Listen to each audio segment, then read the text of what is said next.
This one was looking at Khonsu, who was the Egyptian god of the moon. It's interesting because the Egyptian, I think Mesopotamian, gods of the moon were male. This sort of central star-like shape, which I think is the moon, it's kind of divided in like 2/3. This idea of the phases of the moon.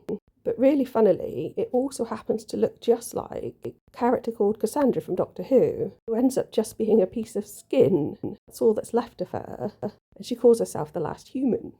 Below that, there's kind of like a bull-type figure that's emerging out of something. A figure to the left with its mouth open, and then some figures either side. So below the moon is this sort of figure. So there's one looking away, and then it's sort of evolving into different forms, one with one eye here. Possibly a bird as well. And I wonder if that's the different phases of the moon shown a different way as well. On the right-hand side there's a figure sort of arms outstretched with a long cloak on, almost like he's speaking. And then some other sort of figures in green here down below.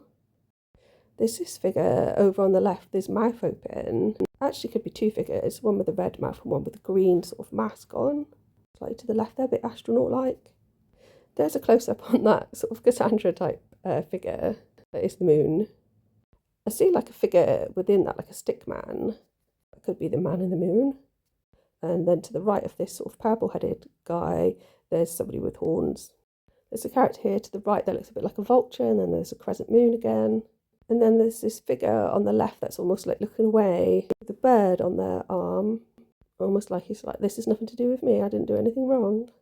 He was associated with travellers, particularly at night, protecting them, healing and fertility. His mother was Mut, his father Amun. The Egyptian word for the moon was like Yah, which, although it's a different language, reminded me of Yahweh. And the shape of the crescent moon is said to look like a sickle. So he's associated with having a sword and was associated with the city of Thebes. It's interesting, the main colour here is purple with a little bit of minty green. I always associate purple with spirituality and royalty, and I would have expected more like silvery white colours. Anyhow, I think it looks really fun, very different, and it's hilarious with that reference to Doctor Who. Thanks for listening, and please like and subscribe.